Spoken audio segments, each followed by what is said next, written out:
Hello and welcome to the lesson number 21। इस lesson में हम सीखने वाले हैं रोटेट टूल और उसके साथ reflect tool. So rotate tool and reflect tool, ये दो टूल्स हम इस लेसन में सीखेंगे। शुरू करते हैं रोटेट टूल के साथ, जिसका शॉर्टकट है R। इस टूल को समझने के लिए हम एक बॉक्स लेंगे, इसका विड्थ हम 5 रखते हैं या 10 और इसको थोड़ा अलाइन कर देते हैं। सो रोटेट टूल मीनिंग बहुत सिंपल है। बेसिकली किसी ऑब्जेक्ट या शेप को हम सिलेक्ट करके उसको ऐसे रोटेट करते हैं। ओके, यहाँ पे रोटेशन बहुत सिंपल है। सिंपली किसी कॉर्नर एंगल के ऊपर से हम उसको ड्रैग करके किसी ऑब्जेक्ट को ऐसे रोटेट कर सकते हैं। यहाँ पे देख लो, हम जैसे ही माउस को यहाँ पे होवर करते हैं, यहाँ से इसको ऐसे रोटेशन कर सकते हैं। लेकिन हमें अगर एक पर्टिकुलर स्पेसिफिक एंगल के साथ अगर रोटेशन करना है, मान लो कि 25, यहाँ पे 25 तो आपको आ गया है, लेकिन कभी कभी ऐसा होता है कि आप ऐसे एडजस्ट करते रहते हो। 25.22 आ रहा है या 26 आ रहा है, कभी 25.43 आ रहा है, तो आप एग्जैक्ट रोटेशन नहीं कर पाते हो। तो उस वक्त आपको क्या करना चाहिए? अगर आपको स्पेसिफिक रोटेशन अगर आपको नहीं मिल रहा है, आपका माउस मूव हो रहा है, माउस कंट्रोल नहीं है, तो उसके लिए आपके पास है रोटेट का पैनल। वो कैसे मिलता है? रोटेट के टूल के ऊपर आप डबल क्लिक करो और ये है रोटेट का पैनल। इस पैनल को थोड़ा समझ लेते हैं। यहाँ पे देखो, ये एंगल है, एक प्रीव्यू का बटन है, एक कॉपी है। सबसे पहले एंगल क्या है वो देख लेते हैं। एंगल अगर मैं यहाँ पे रखूँ 45 और फिर ओके पे प्रेस करूँ, तो ये देखो, ये जो मेरा बॉक्स था जो मैंने ड्रॉ किया था वो 45 डिग्री एंगल में रोटेट हो चुका है। मैं अंडू कर रहा हूँ इसे, फिर से इसे डबल क्लिक करते पैनल ओपन कर रहा हूँ। फिर अगर मैं यहाँ पे उसका रोटेशन रख रहा हूँ 130, तो ये कुछ अगेन ऐसे रोटेट हो रहा है। ओके, या फिर मैं अगर रखूँ 25 और ओके प्रेस करूँ, तो ये 25 डिग्री एंगल पे ये रोटेट हो रहा है। सो आप इस तरह से एक स्पेसिफिक एंगल को टाइप करके आप रोटेशन दे सकते हो। फिर उस पैनल में और एक बटन है, ये है प्रीव्यू। प्रीव्यू किसके लिए रहता है वो हम अभी समझ लेते हैं। प्रीव्यू को अभी मैं यहाँ पे ऑन करता हूँ। ओके, और यहाँ पे मैं टाइप करता हूँ 45। अभी मुझे ओके पे प्रेस नहीं करना है, कीबोर्ड पे मुझे टैब बटन पे प्रेस करना है। उसका रीज़न ये है कि ये पैनल ऐसे ही रहता है, क्लोज नहीं होता है। प्लस हमें पता चलता है कि हमारा जो रोटेशन है जो हमने दिया है 45 डिग्री एंगल या कुछ और, वो देने के बाद या वो टाइप करने के बाद ये जो ऑब्जेक्ट है या ये जो सिलेक्टेड बॉक्स है वो कैसे रोटेट होने वाला है वो हमें यहाँ पे दिखाई देता है। इसलिए यहाँ पे ये प्रीव्यू का बटन हम ऑन रखते हैं। अगर यहाँ पे मैं 15 टाइप करूँ और कीबोर्ड पर टैब प्रेस करूँ, तो ये देखो, यहाँ पे 15 डिग्री एंगल पे वो रोटेट हो चुका है, प्लस यहाँ पे प्रीव्यू दिखा रहा है। लेकिन अगर हम ओके करेंगे तो ही वो रोटेट करेगा। अगर हम कैंसिल करते तो जैसे ओरिजिनल पोजीशन था बॉक्स का, उस पोजीशन में वो फिर से आ जाएगा। ओके, हम एक बार देख लेते। एंगल है, मैंने दिया 30, मैं टैब प्रेस कर रहा हूँ, यहाँ पे प्रीव्यू ऑन कर रहा हूँ। प्रीव्यू मुझे दिख रहा है। अगर मुझे लग रहा है ये सही प्रीव्यू है, ऐसे ही मुझे रोटेशन चाहिए, तो मैं उसको ओके पे क्लिक कर रहा हूँ। सो ये मेरा 30 डिग्री एंगल के साथ रोटेशन मुझे मिल गया है। ओके, सो मैं फिर से अंडू कर रहा हूँ। देखते हैं इसका एक और ऑप्शन यहाँ पे, वो है कॉपी।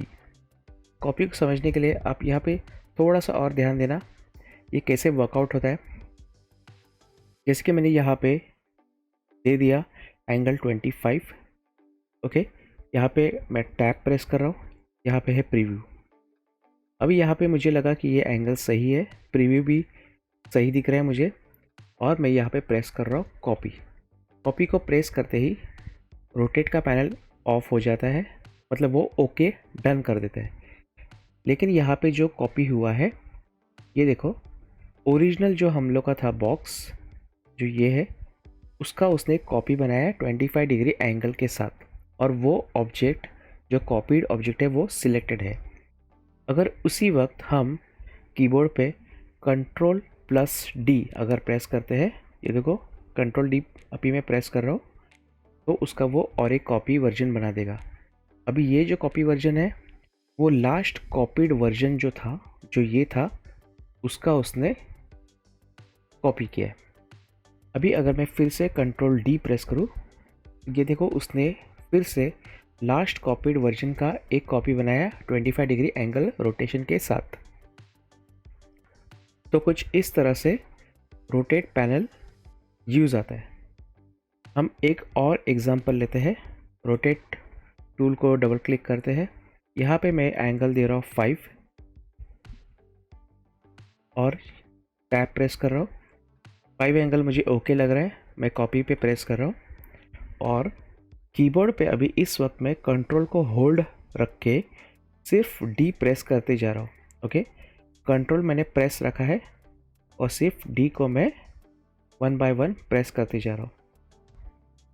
वो हर लास्ट कॉपीड वर्जन का एक और कॉपीड वर्जन बना देता है, जिसमें वो 5 डिग्री एंगल रख देता है। अब इसे हम 5 के विड्थ में अगर रखते हैं, तो देखो ये बन गया कुछ ऐसे डिज़ाइन। तो रोटेट पैनल यूज़ करके हम ऐसे कुछ डिज़ाइंस भी या पैटर्न्स क्रिएट कर सकते हैं। एक और लास्ट एग्जांपल हम लेते हैं एक लाइन के साथ। यह है एक लाइन, इसे हम डबल क्लिक करते हैं रोटेट पैनल को। मेरे पास यहाँ पे रोटेशन 5, मैं यहाँ पे 10 कर रहा हूँ। टैब प्रेस करता हूँ, ये मुझे ओके लग रहा है और यहाँ पे मैं प्रेस कर रहा हूँ कॉपी, और कीबोर्ड पे कंट्रोल होल्ड रख के मैं डी प्रेस करते जा रहा हूँ। ओके, मैं जितनी बार डी प्रेस करूँगा वो उसका लास्ट कॉपीड वर्जन का एक और कॉपी बना देगा। ओके, और एंगल रहेगा, क्या एंगल रहेगा, हम लोगों ने दिया था 10। ओके, सो ये है आपका one more simple example rotate panel का। जंप करते हैं हम नेक्स्ट टूल के साथ, जो है रिफ्लेक्ट टूल। यहाँ पे आर्टबोर्ड पे मैंने ऑब्जेक्ट क्रिएट करके रखा है रिफ्लेक्ट टूल को समझाने के लिए।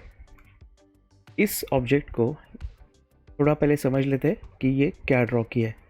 टॉप में मैंने रखा है ये सर्कल। ओके, इसमें एक लेफ़्ट एरो दिखा रहा है और एक है बॉटम एरो। सो सर्कल है top, left arrow and bottom arrow. अभी इसे मैं रिफ्लेक्ट टूल के साथ चेंजेस करके देखता हूँ।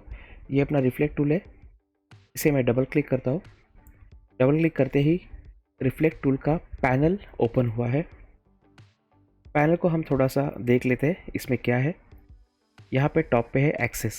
एक्सेस के नीचे दो ऑप्शन है, एक है हॉरिजॉन्टल और एक है वर्टिकल। इसके बाद एक है एंगल और फिर यहाँ पे एक प्रीव्यू का बटन है एंड अगेन कॉपी। तो यहाँ पे एक्सेस ये कुछ हमें अलग दिख रहा है, तो ये कैसे वर्कआउट होता है हम देख लेते हैं। तो यहाँ पे ये मैंने सिलेक्ट किया है, double click on reflect tool. यहाँ पे प्रीव्यू ऑलरेडी मेरा ऑन है, इसीलिए उसने डायरेक्टली यहाँ पे प्रीव्यू दिखा दिया है। यहाँ पे मैंने एंगल रखा था 10 डिग्री, तो यहाँ पे ये 10 डिग्री एंगल में रिफ्लेक्ट हो चुका है। अगर मैं प्रीव्यू ऑफ करता हूँ तो ये देखो back to the original. Preview on रख रहा हूँ तो ये 10 डिग्री एंगल का मुझे रिफ्लेक्शन यहाँ पे दिखाई दे रहा है। तो ये था एंगल। अगर हम एंगल रखते हैं 90, मैं टैब प्रेस कर रहा हूँ तो ये देखो ये प्रीव्यू ऑफ किया और ये ऑन किया, तो एंगल के साथ वो कुछ ऐसे चेंजेस कर रहे हैं।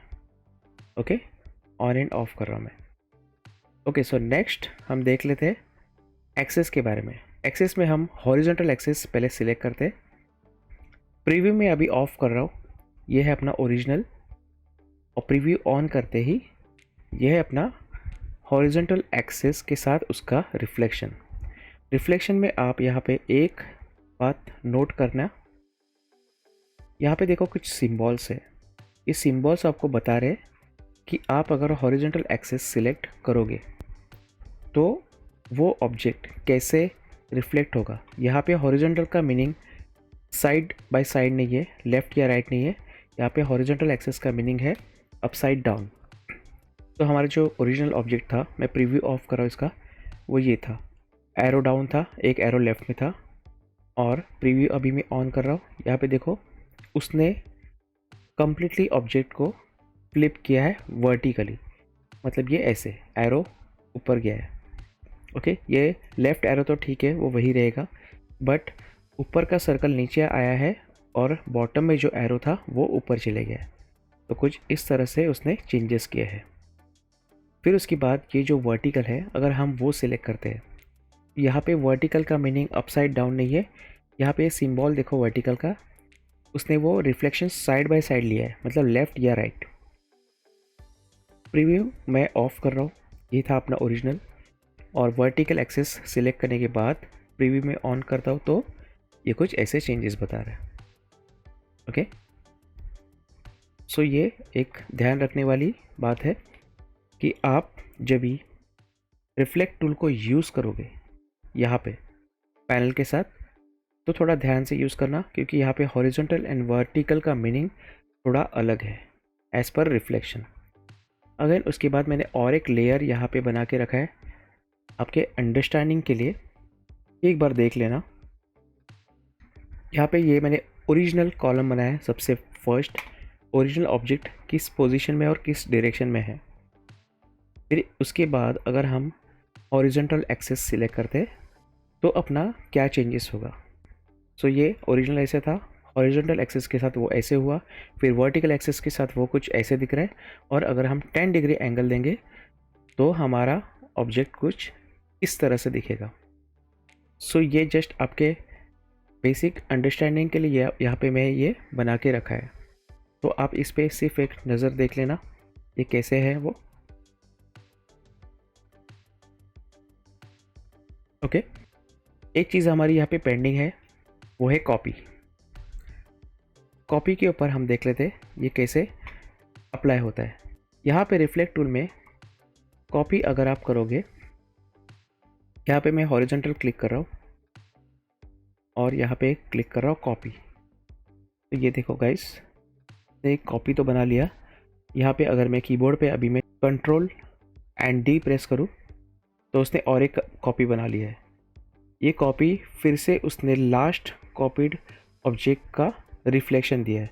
अगर मैं फिर से कंट्रोल डी प्रेस कर रहा हूँ, यहाँ पे देखना उसने अगेन वो रिफ्लेक्शन कॉपीड वर्जन का दे दिया है। यहाँ पे आपको इसीलिए विजिबल नहीं हो रहा है क्योंकि यहाँ पे सिर्फ रिफ्लेक्शन चेंज हो रहा है।